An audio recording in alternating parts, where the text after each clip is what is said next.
주님 안에서 축복합니다. 성탄절 준비 잘 돼 가십니까? 이거 좀 자신이 없으신가 보네요. 잘 준비하셨으면 좋겠습니다. 예수님 생일이니까요. 예. 오늘은 지난주에 했던 설교에 이어서 뒷부분을 이어서 계속 설교를 하도록 하겠습니다. 주의 일을 하다 보면은 하나님께서 왜 이렇게 놔두시는 걸까라는 생각이 들 때가 있습니다. 일의 잘잘못이 성경적으로 봐도 인간적으로 봐도 이 잘못이 분명한데 하나님께서 이거 왜 내버려 두시는 걸까라고 생각이 될 때가 있습니다. 물론 그런 생각을 하면서도 우리가 시험이 들지는 않습니다. 왜냐하면은 우리가 살아가는 이 세상은 천국이 아닙니다. 이상한 일이 일어나도 이상하지 않은 세상이죠. 그리고 하나님의 계획하심이 너무 거대해서 우리가 그 계획하심을 다 읽어내지 못하는 것이 정상이기도 합니다. 그러니까는 뭔가 깊으신 뜻이 있으시겠지라고 생각을 하고 좀 이상해도 넘어갈 때가 제법 있습니다. 그런데 가끔씩 그럴 때도 있습니다. 하나님의 일을 하려다가 난 분명히 하나님의 일을 하기 위해서 선한 계획을 두고 일을 했는데 오히려 인생이 망했다는 이야기가 나올 때도 가끔씩 들려옵니다. 제가 아는 어떤 목사님 이야기도 그렇습니다. 정말 이분만큼 신실한 분이 또 있을까 싶은 분이신데 주의 일을 위하여 헌신하시고 교회 개척해서 사역하시고 그러시다가 화재가 나서 애가 죽었어요. 얼마나 큰 상처가 됐겠습니까? 그래서 하나님께서 왜 이러실까? 라는 생각을 할 때도 가끔씩은 있습니다. 그런데 하나님의 계획하심이 너무 거대하기 때문에 하나님의 계획하심이 어찌 될지 알 수가 없으니까 말조심을 합니다. 왜? 하나님께서는 무엇을 통하여서도 무슨 일이든 하실 수 있는 분이시니까.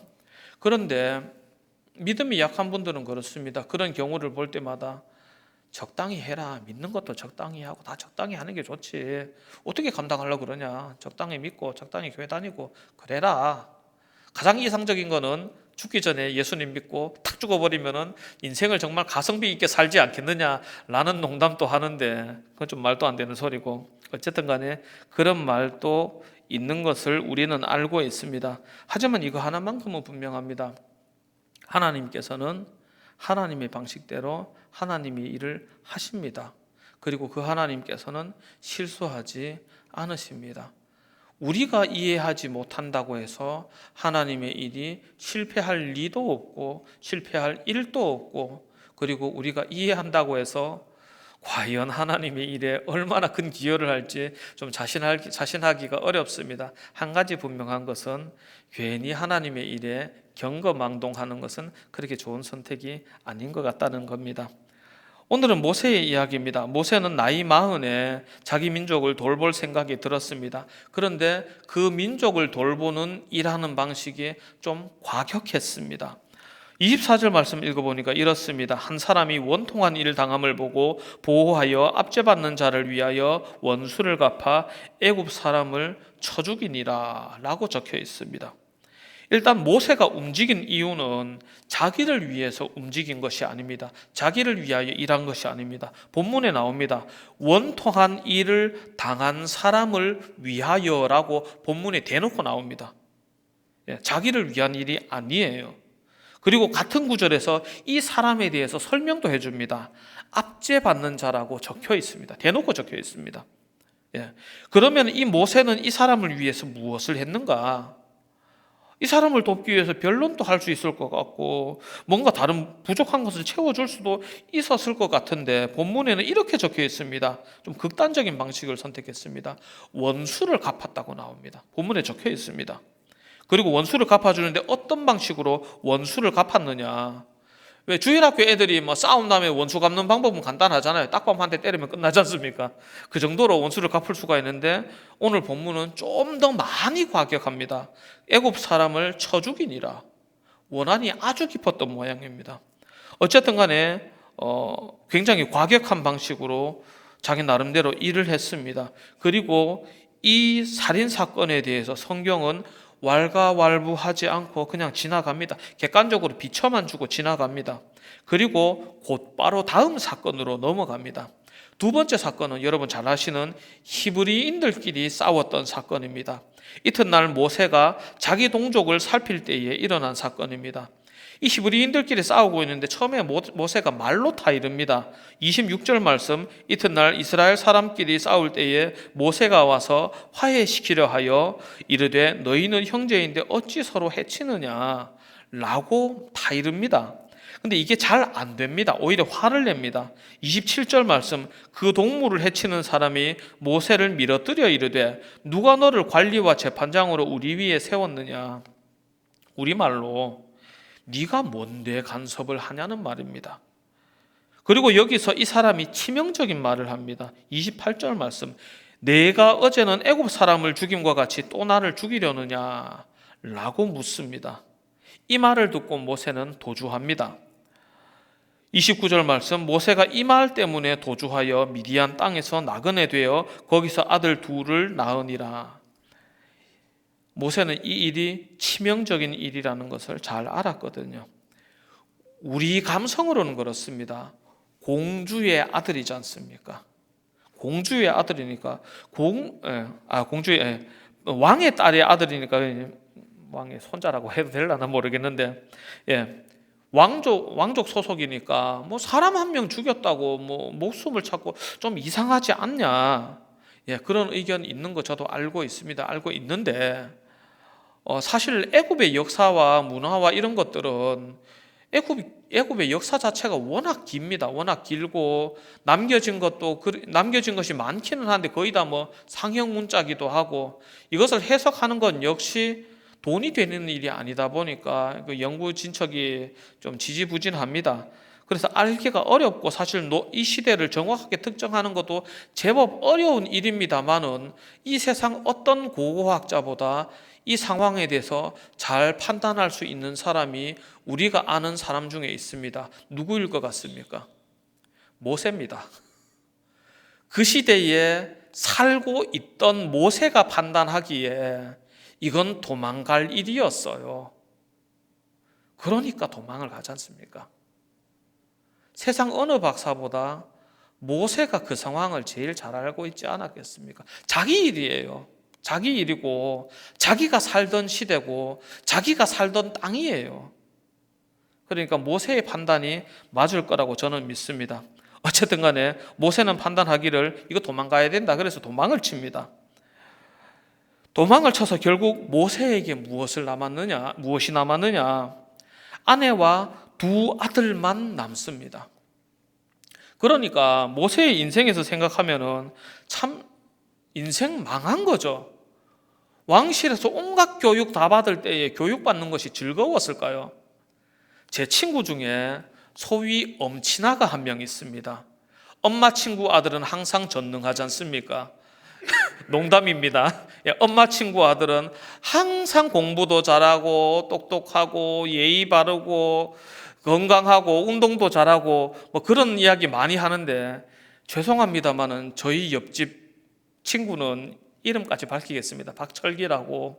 이 친구는 진짜로 똑똑한 친구였습니다. 저희 때는 중학교 1학년 때 알파벳을 처음으로 배웠습니다. 태어나서 처음 본 알파벳이 중학교 1학년 때 처음 본 거예요. 처음 봤는데 그때부터 영어 공부를 시작한 친구가 중학교 2학년 겨울이 되니까 영어 공부를 안 하는 거예요. 맨날 영어 사전 들고 공부를 하던 애가 옥편을 들고 있는 거예요. 물어봤어요. 철기야, 너 영어 단어 안 외우냐? 물어보니까 얘가 대답하기를 다 외웠다. 뭐? 영어 사전 다 외웠고 이제 한문 외운다. 이게 제정신인가 싶어가지고 나중에 물어보니까는 애가 공부를 너무 열심히 해서 아빠가 무서워서 애가 저렇게 공부하다 미칠까봐 멀쩡하게 공부 잘하는 애를 멱살 잡고 끄집어내서 방을 따로 만들어서 밖에서 잠글 수 있는 방에다가 가둬버리고 제발 좀 자라고, 공부하지 말고 자라고 가둬놓으면은 창문을 넘고 도망을 쳐서 또 공부를 하는 친구예요. 서울대에 들어간 친구인데 제가 어머니께서 이 친구 이야기를 하면 할 말이 있을까요? 없을까요? 할 말이 없습니다. 그래서 운동을 못했느냐? 그 당시에 체력장 쳐본 사람들은 다 알 겁니다. 체력장 만점 받은 친구입니다. 할 말이 없습니다. 그렇다면 성격이 삐뚤어졌냐? 우리 반의 리더였습니다. 할 말이 없어요.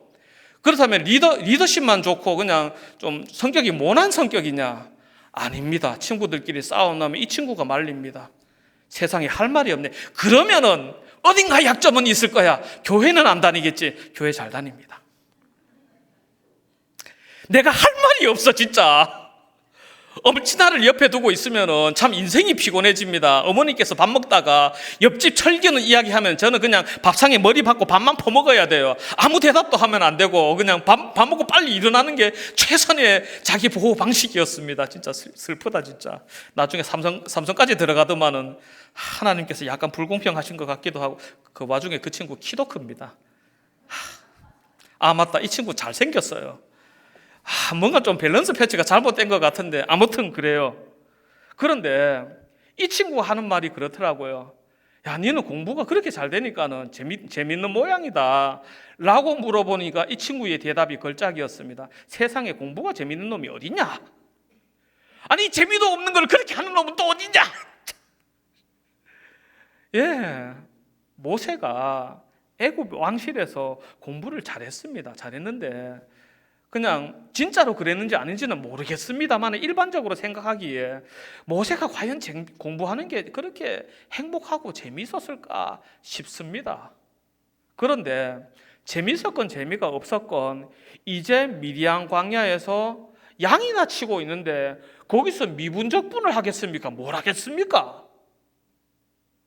평생 공부해온 게 하루아침에 증발돼 버린 거예요. 무슨 일을 하다가 하나님 안에서 자기 민족을 돌보다가 다 날아가 버린 거예요. 남은 거라곤 와이프와 자식들. 그래도 나보단 성공했네. 어쨌든 간에 그러니까 자괴감이 좀 많이 들 것 같습니다. 그렇게 해서 모세는 마음이 굉장히 많이 상했습니다. 출애굽기를 읽어보면 모세의 입장이 좀 구체적으로 소개됩니다. 원래 엄청 긴 대화가 오가지만은 4장 13절만 읽어드리겠습니다. 모세가 이르되 오 주여 보낼 만한 자를 보내소서. 모세가 하나님께 마음이 많이 상한 것 같아요. 그래서 하는 말이 하나님께서 모세에게 말씀도 하시고 이적도 보여주고 계신데 그 상황에서 하는 말이 이겁니다.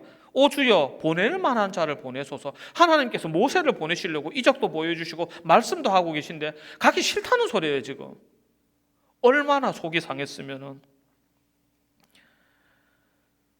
앞에서 말씀드렸듯이 모세는 이타적인 목적으로 히브리인을 도왔고 거기에 자신의 유익을 구하지 않았습니다.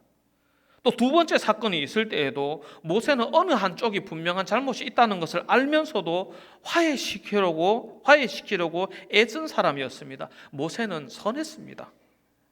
근데 그 결과가 선하지 못했고 심지어 모든 것을 다 잃어버렸으니까 화가 나도 이상할 건 없습니다. 그러나 그 분노가 과연 적당한 것인가 한번 생각해 볼 만한 일입니다. 요즘에는 교통 관련 법규가 좀 더 빡빡해져서 좀 많이 그런 소식은 많이 못 듣는데 예전에는 어린이 교통사고가 굉장히 많이 일어났지 않습니까? 제가 어느 날 운전을 하다가 좀 우범지대라고 해야 되나요? 어린이가 차 사이에서 톡 튀어나오는 경우가 많은 골목을 지나갈 때가 있었습니다. 지나가는데 원래 거기에 아이들이 많이 논다는 것을 알고 있었기 때문에 카메라도 없었고 제한도 없었지만은 거의 시속 10km, 20km 수준으로 조심조심 지나갔습니다. 지나가는데 아니나 다를까 자동차와 주차해놓은 자동차와 자동차 사이에서 어린이 한 명이 톡 튀어나오더라고요. 당연히 급정지를 했고 아이는 다치지 않았습니다. 그리고 뒤늦게 달려온 엄마가 그 애를 붙잡고 정말 비 오는 날 먼지가 나도록 패시더라고요. 그러면서 마음속으로 응원했습니다. 어머니 잘하고 계십니다. 이렇게 혼나고 사고 안 나는 게 예쁘게 타이르고 사고 나는 것보다 훨씬 낫습니다. 그런 생각했습니다. 그런데 아이들이 갑자기 튀어나오는 데에는 그만한 이유가 있죠. 아이들은 자동차가 멈춰야 하는 순간에 덜커덕 멈출 수 있는 줄 알지 않습니까? 왜냐하면은 자기가 장난감 자동차를 가지고 놀아봤거든. 장난감 자동차처럼 저 자동차도 설 수 있을 줄 아니까 그런 짓을 하는 거예요. 하나님의 일을 바라보는 우리의 눈높이도 여기에서 크게 다르지가 않습니다. 하나님의 계획하심은 거대합니다. 시야가 짧은 제가 보기에도 이스라엘 민족을 이끌어내기 위해서는 물리적인 에너지도 굉장히 많이 필요하지만 심리적인 에너지도 굉장히 많이 필요합니다. 한 번쯤 이런 경험이 있으셨을 겁니다. 밤에 자다가 잠이 깼어요. 화장실 가고 싶어서. 그래서 이건 어쩔 도리가 없잖아요. 어쩔 도리가 없는데 가고 싶지 않을 때 있다 하면 가고 싶지 않을 때가 있지 않던가요? 가야 되는 걸 뻔히 알면서도 가고 싶지 않을 때가 있지 않던가요? 왜 그럴까요? 가야 되는 건 명확한데 왜 가고 싶지 않나요? 내 마음의 에너지가 부족한 거잖아요. 일어나기 싫은 거잖아요. 애굽에 살던 이스라엘 백성들이 애굽을 버리고 말씀 따라 나가기 위해서 어지간히 큰 에너지가 필요합니다. 좀 다른 예를 들어볼까요? 어느 날 갑자기 하나님께서 우리 성도님 한 명에게 말씀 주시기를 너는 지금 당장 나가서 내가 시키는 대로 저 사거리에 나가서 내 복음을 전해라 라고 말씀을 하시면은 크게 소리질러 복음을 전하기 위해서 얼마나 많은 감정적 에너지가 필요할지 생각해 보셨습니까? 당연히 해야 되는 거고 합당한 일인데도 불구하고 은근히 에너지 들어갈걸요. 그걸 생각하면은 하나님께서는 우리가 단순히 생각하고 있는 출애굽 사건을 예비하시기 위해서 좀 더 많은, 그래 훨씬 많은 계획을 세우고 진행하셔야만 했을 겁니다. 모세가 생각하는 것처럼 내 동족을 돕는 정도의 소소한 방식의 도움 정도로는 도저히 견적이 안 나올 만큼 큰 일이었을 겁니다. 그러니까 하나님의 일은 우리가 계산하기 어렵다는 겁니다. 모세는 선한 일을 했습니다. 자기의 유익을 구하지 않고 동족을 돌아보는 선행을 했습니다. 그리고 그 손에는 다만 문제는 뭐였냐면은 자기가 손대고 있는 이 일의 사이즈가 자기의 인생 전부를 들이부어도 도저히 견적이 안 나오는 일이었다는 것을 몰랐던 겁니다.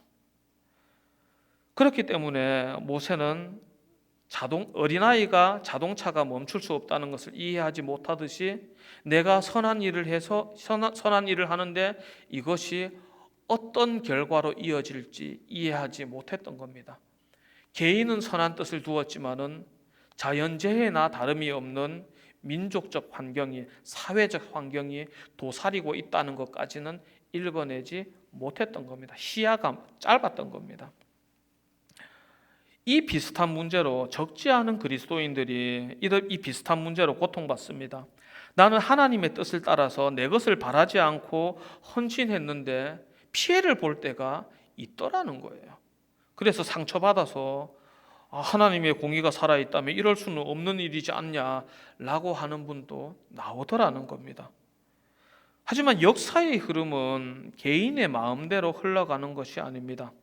내 생각이 설령 앞서 나간다고 해서 그것이 선한 결과로 이어지지 않는 경우도 많이 있더라는 겁니다. 예를 들어서 그렇습니다.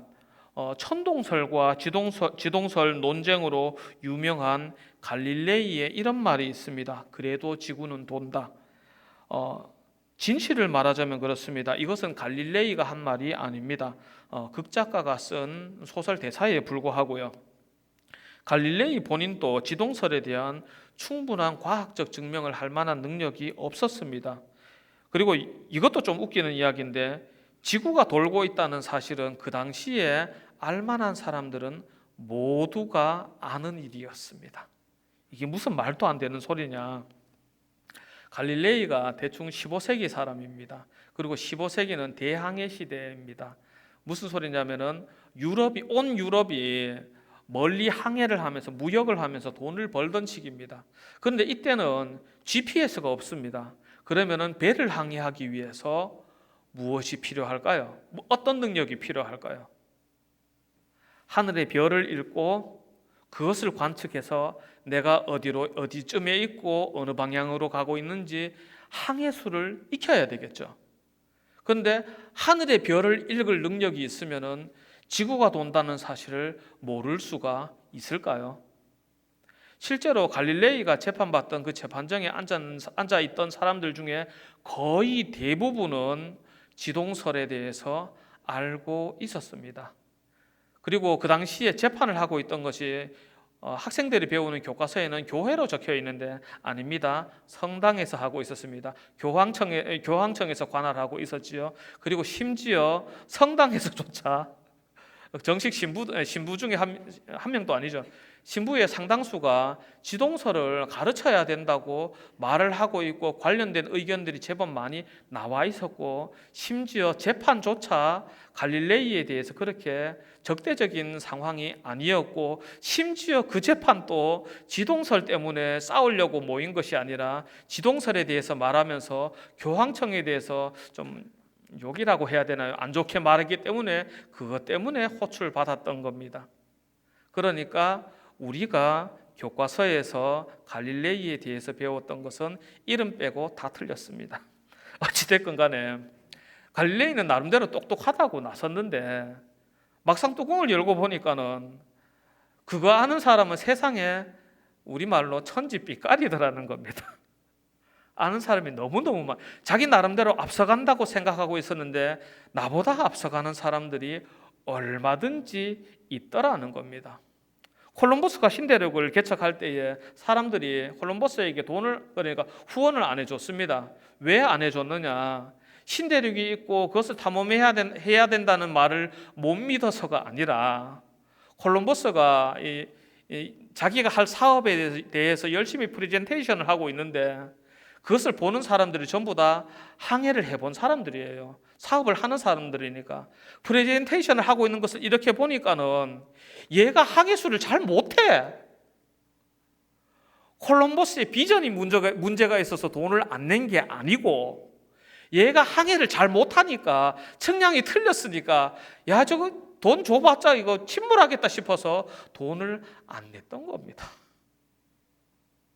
세상을 넓고 똑똑한 사람은 많으며 나는 그 중에 평범한 사람일 확률이 굉장히 높다는 것을 우리는 기억해야 합니다.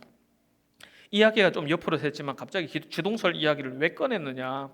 자기 딴에는 홀로 지혜로운 줄 알고 지식을 뽐내지만 그것을 아는 사람은 이미 많은 경우가 있다라는 겁니다. 누군가가 그런 누가 그런 바보라고 뭐라 하는 게 아니라 제가 그런 바보라는 겁니다. 내가 하나님의 일을 할 거라고 열심을 낼 때에 남들이 하지 않는 것을 대신 한다고 애를 쓸 때에 하지 않는 사람들이 하지 않는 이유도 있더라는 겁니다. 한다는 것이 반드시 열심이라는 것은 아닌 경우도 있더라는 겁니다. 오히려 무언가를 하면서 내 마음이 교만해질 때가 있더라는 겁니다. 하나님은 하나님의 일을 언제 어떻게 하셔야 하는 줄을 압니다. 그리고 그 일이 내 힘에 지난다는 것도 잘 아십니다. 그렇기 때문에 지금 일하지 않으시면 내가 놓치고 있는 것이 있지 않을까 걱정하게 됩니다. 우리는 말씀을 의지하여 선한 일을 할 수도 있지만 그것이 우리의 힘에 지나친다는 것을 모를 때가 있습니다. 전 다이어트를 하려고 운동을 하는데 한 번씩은 이거 이 정도는 할 수 있을 것 같은데 라고 들었다가 허리가 나갈 때가 종종 있습니다. 우리가 그럴 때가 있더라는 겁니다. 그리고 우리의 연약함을 하나님께서는 잘 아십니다.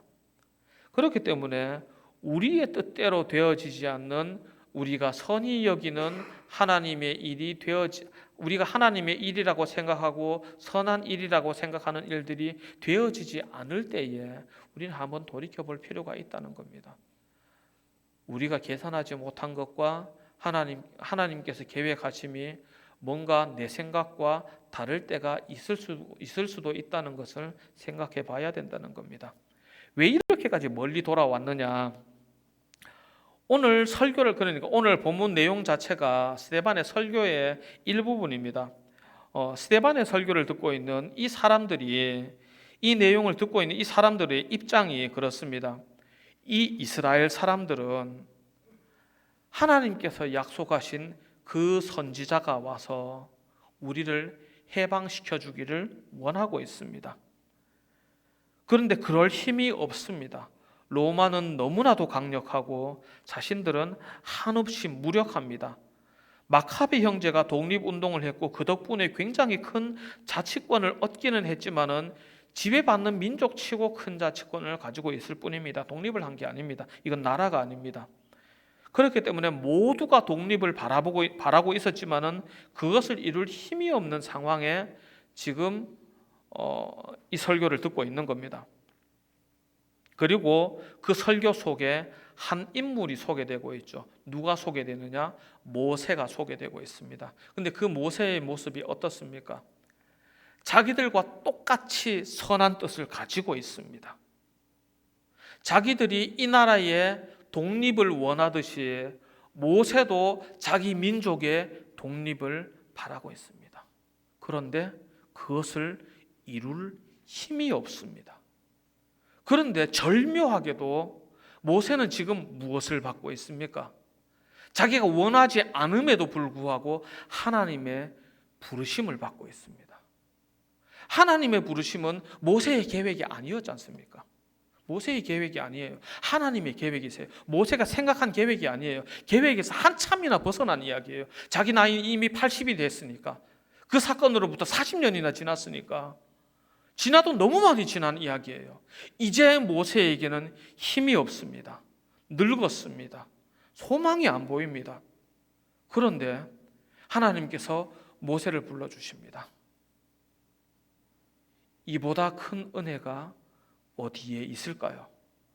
근데 그것과 똑같이 비교를 해서 봅시다.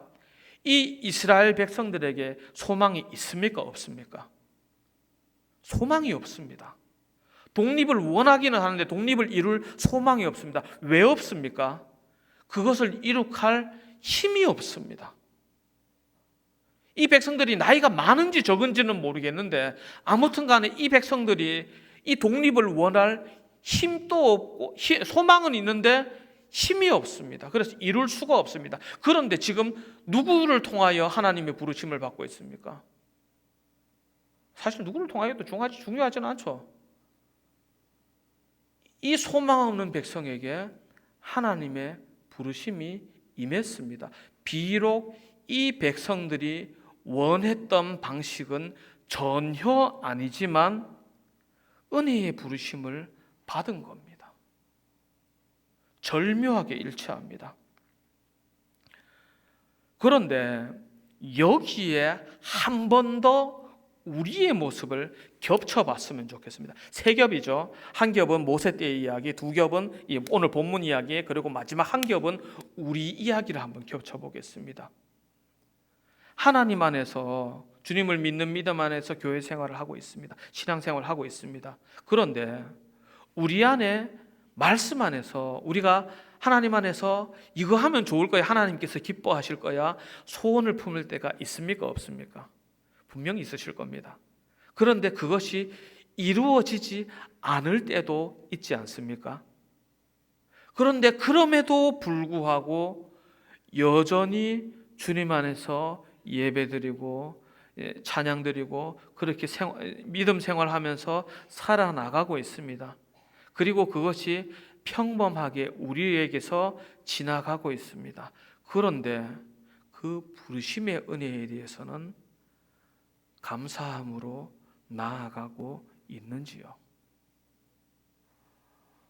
언젠가 한번 총신에서 외부 강사를 초청해서 부흥 집회를 한 적이 있습니다. 근데 그 강사님께서 말씀을 굉장히 더듬더듬 천천히 선포하셨습니다. 너무 느리고 너무 답답하고 도저히 못 알아듣겠어서 학생들 분위기가 엉망진창이었습니다.